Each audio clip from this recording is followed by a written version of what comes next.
지금 시장을 보면 계속 떨어지니까 이제 끝난 거 아니냐 이렇게 생각하시는 분들이 있는데요. 자, 실제로는 반등 요소들이 조용히 쌓여가고 있습니다. 무조건 반등한다는 이야기 절대 아니고요. 여러분들은 이 연준의 금리나 시그널 그리고 비트코인 채굴 원가와 공급 감소에 대해서 이해를 하셔야 됩니다. 자, 여러분이 모르고 지나갈 수 있는 이런 부분들 제가 정리 한번 다 해왔고요. 우리 오늘 들어갈 수 있는 트리고 지금 그리고 이런 장에서 섣불리 상승으로 무조건 밟으면 안 되기 때문에 상승에 대한 조건과 그리고 우리가 수수료 녹기 전에 익절해야 되는 자리들까지 가져왔으니 한번 보시면 좋을 것 같습니다.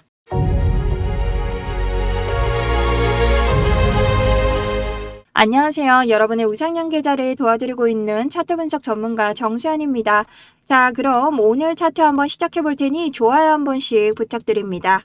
자, 현재 저희 포지션과 수익으로는 계속해서 숏 가져오다가 더 이상 숏이 조금 무리하다 싶었을 때부터는 롱으로만 반등 타점으로 수익을 내고 있습니다. 현재 제 포지션은 아래 구간 우리 주봉의 일목구름의 하단에서 진입한 상황이고요. 주말이기 때문에 횡보장 보이면서 단기적인 급락이 하락세가 끝남으로써 추가적으로는 아직 급하게 변동장이 오지 않고 있는 상황 보고 있습니다. 자, 해당 타점에 대해서는 여러분들께 충분히 함께 공유 관점 보내드렸으니 보신 분들은 모두 저와 비슷한 포지션 가지고 있을 거라고 생각을 하고요. 가장 중요한 해당 부근을 왜 여기로 반등 타점을 여기는지부터 오늘 차트 시작해 보도록 하겠습니다. 자, 우선 일목구름에 대한 이해가 있으셔야 됩니다. 자, 일목구름은요, 우리가 볼 수 있는 지표에서 일목 그리고 구름이라고 치시면 나오고 있고요. 해당 지표를 클릭하시면 저와 똑같이 쓰실 수 있습니다. 자, 근데 조금 다르게 보인다면 이치모쿠 일목과 똑같은 거죠. 클릭하셔서 리딩 스팬 A와 B만 쓰시면 됩니다. 자, 이렇게 봤을 때 일목의 첫 번째 특징, 한 시간에 있는 일목보다는 주봉에 있는 날봉에 있는 일목이 크다. 이것은 계속해서 윗구간으로 올라갈수록 일목구름의 지지저항이 세진다.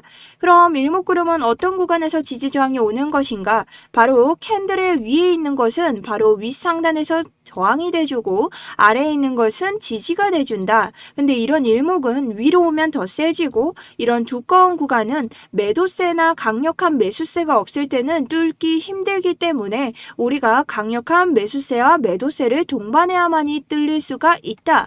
자, 근데 어제 엄청난 하방 압력에도 버텨준 자리 어딥니까? 바로 캔들의 아래에 있는 일목구름 스팬2 자리에서 버티고 있습니다. 그렇기 때문에 어제 일정 구간 하락 트리거를 뚫었을 때 제가 바로 기다리던 자리 주봉의 하단에서 우리 롱 한번 진입해보겠다고 했고 현재 1시간봉 기준으로 봤을 때 우리 다시 한번 해당 구간으로부터 올라오면서 자, 일목구름의 상단까진 가지 못해도 이전 저항 구간에서 계속해서 박스권 만들면서 기간 조정을 통해서 1시간봉 일목구름 안으로 들어가려는 준비를 하고 있습니다.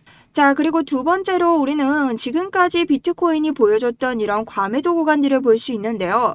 자, 역대 비트코인들은 34에서 35 근처, 자, 30에서 35 근처 RSI에서는 반등장이 나왔다. 결국 여기서 조금 더 빠진다고 하더라도 얼마 남지 않은 하락분과 반등장이 등장할 차례가 오고 있다는 겁니다. 자, 근데 해당 관점, 자, 여기서 더 빠질 가능성도 있는데 여기를 왜 반등 지점으로 보는 것인가였죠?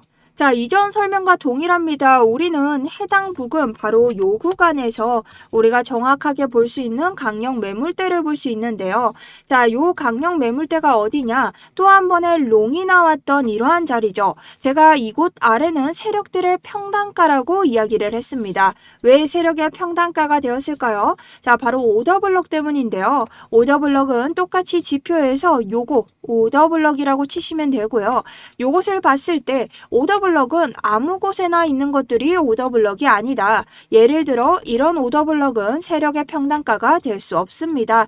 자, 그럼 어떤 것들이 세력의 평단가가 될 수 있을까? 바로 요것과 요것이 세력의 평단가가 될 수 있는데요. 그 이유는요. 우선 첫 번째, 이전 저점을 깨고 형성이 됐는가입니다. 그리고 두 번째, 적절한 볼륨이 따라주면서 동시에 들어왔느냐입니다. 자, 그렇기 때문에 이 두 곳은 모두 평단가가 될 수 있고요. 자세한 설명으로는 사람들이 개미의 심리를 이용하셔야 되는데요. 자, 우리가 여기에서 한번 저점을 찍었지만 또 한 번의 흔들기를 통해서 개미들을 털어냅니다. 하지만 얼마 털리지 않으니 다시 내려서 저점을 갱신하죠. 자, 보통 이런 개미들의 심리는 다시 한번 내가 저점을 물었구나라고 생각하기 때문에 이 정도 올라갔다가 다시 떨어지더라도 아직 나의 손절가를 터치하지는 않았어 라고 방심하게 됩니다. 그때 세력들은 과도하게 시장을 흔들면서 이전 저점을 탁 깨고 다시 한번 올려주는 이러한 자신들의 평단가를 생성하게 됩니다. 자, 그렇기 때문에 저는 해당 구간에서부터 제일 아래 이 구간까지는 지킬 것이라고 생각을 했고, 제가 생각하는 84K는 깨지지 않을 줄 알았지만 결국 80까지 내려가면서 84를 깨는 순간 80으로 내려올 것이라고 여러분과 함께 이야기를 했습니다. 자, 그렇기 때문에 마지막 평단이 남아있고, 야, 이거 언제까지 지킬 수 있을 것 같냐 라고 말을 한다면 터지더라도 아래에 있는 기관의 평단은 지켜야 된다. 자, 그럼 기관의 평단 어떤 것이 있을까? 자, 바로 우리 현재 스트레티지의 평단이 74입니다. 근데 이런 74 평단을 깨면은 기관들이 줄줄이 청산이 될 텐데 이것이 과연 미국이 원하는 그림일까도 생각을 해야 됩니다. 자, 트럼프는요, 예전부터 미국은 비트코인의 초강대국이 될 것이라면서 가상화폐 정책을 본격화하기 시작했습니다. 자, 이것은 지금 미국이 앓고 있는 빚 그리고 채무 때문이기도 하죠. 여러 가지로 이런 가상화폐를 이용해서 이런 미국의 채무를 낮추는 여러 가지 정책들을 펼쳐가고 있는데요. 자, 그렇다면 이런 기관들이 모두 신뢰를 잃었을 때 비트코인이 버틸 수 있을까? 없습니다. 그렇기 때문에 이런 스트래티지나 버티고 있는 기관들의 평단 정도는 지켜주지 않을까라는 가능성을 저는 보고 있는 것이죠. 자, 그리고 두 번째는 금리 인하가 없을 거라고 했지만 갑작스럽게 연준의 2인자 윌리엄스가 아직 여전히 제약적이고 이 금리 인하에 대한 여지가 있다. 자, 이 사람이 이 3인자 중 한 명이고 그리고 심지어 2인자이기 때문에 여파가 굉장히 셌습니다. 그렇기 때문에 우리가 지금 단기적인 반등장도 나오고 있는 것이고요. 자, 반대로 저는 이런 반등의 원리가 나올 수 있다는 것 자체가 여전히 금리 인하에 대한 기대감이 있고 단 한 번의 금리 인하에 대한 호재 같은 것들이 나왔을 때는 정말 따라갈 수 없는 양봉이 나올 수 없는 시장이라고 저는 생각을 하고 있습니다. 자, 그리고 마지막으로는 여러분들이 비트코인 채굴에 대한 이해를 좀 하셔야 되는데요. 자, 비트코인이 하나를 채굴할 때 94,000달러가 든다고 합니다. 여기에는 전기세, 노동비 여러 가지들이 포함될 예정인데요. 자, 요런 것들을 지금 하회하는 가격을 보고 있다는 건 뭐냐? 공급자들 입장에서는 여러분들이 만약 사탕을 판다고 했을 때 나는 사탕을 만드는데 원가가 500원이 들어갑니다. 여기에는 전기세, 인건비 다양한 것들이 포함이 되겠죠. 근데 나라에서는 인플레이션이 나고 여러 가지 이유가 있으니까 사탕 400원에 팔아라고 하는 겁니다. 그럼 여러분들이 400원 사탕 만드시겠습니까? 절대 안 만드시겠죠. 그럼 비트코인의 공급 어떨까요? 줄어듭니다. 자, 희소성이 생기는 건 뭐다? 가격이 올라갈 수밖에 없다라는 원리가 지금 시장에 들어오고 있는 것이죠. 자, 심지어 지금 가격대가 어떻다? 84K 부근이라는 겁니다. 그리고 여러분들이 지금 단기적으로 계속 하락세 올라가는 거에 되게 일희일비 하시는데 여러분 주말장은 원래 이런 박스권 그리면서 움직이니까 크게 신경 쓰지 않으셔도 됩니다. 자, 그럼 오늘 어떤 트리거로 우리가 들어가야 되냐? 우선적으로는 이전 지지 해당 구간에 짧게 오더블록 들어와 있지만 이전 고점을 깬 오더블록이 아니기 때문에 강렬하게 저항을 주진 않을 것이다. 근데 우리가 지금 매수세가 그닥 따라주는 편이 아니므로 해당 오더블록의 지지를 받을 때만 들어가시는 게 상승의 기본 원리이고요. 하락 같은 경우는요. 해당 하락 부근에서 반등장 못 잡아낸다면 다시 한번 70K 떨구러 간다고 생각을 하고 새롭게 저점 잡도록 하겠습니다. 그럼 여기에서 모두 지니까 저희가 이쯤이니 들어가기 전에 익절 해주시고요. 수수료만 녹이고 손절 안 보는 게 낫습니다. 자, 그렇게 해서 다시 들어갈 것이고 만약 제가 추가적으로 조금 바뀌는 그러한 차트 분영이 있다면 거기에 대해서는 여러분들께 계속해서 스터디룸 통해서 설명을 드리도록 하겠습니다.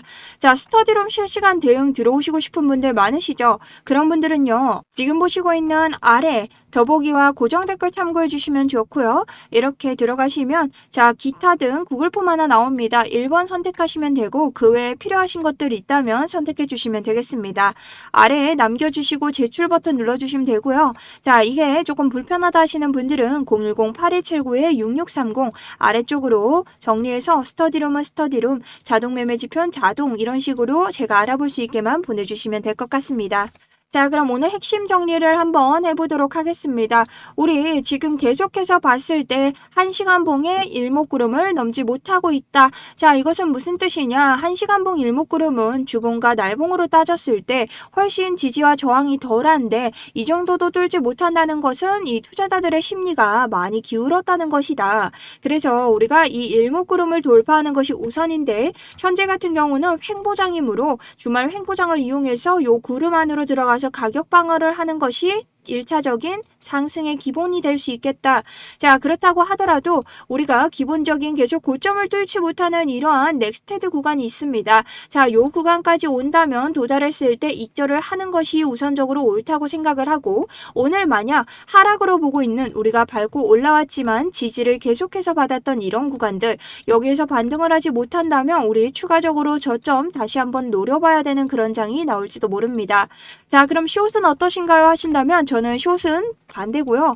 자, 저도 여기서부터 엄청나게 숏으로 많은 수익을 냈지만 지금 구간은 너무나 위험하다고 생각이 듭니다. 그러니 숏에 대해서는 잠깐 넣어주시고 내가 개인적으로 정말 숏에 자신이 있다 하시는 분들 들어가셔도 좋습니다. 자, 근데 개인의 관점이므로 저는 거기에 대해서는 별 말은 말씀을 드리지 않겠습니다. 자, 그리고 현재 우리 테더 차트가 끝없이 계속 상승 코어로 올라가고 있기 때문에 우리 현재 보고 있는 해당 부근에서 이 아래로 뚫고 내려와서 채널을 이탈해 주는 것이 가장 큰 원리가 될 수 있겠습니다. 그래서 추가적으로 만약 이 공간에서 이렇게 상승을 해서 다시 내려온다면 더블탑 패턴 만들 수 있기 때문에 해당 넥라인 뚫었을 때를 기준으로 여러분들이 비트코인 들어가 보시는 것도 추천을 드립니다. 자, 그럼 오늘 영상은 여기까지고요. 시청해주셔서 너무 감사드립니다.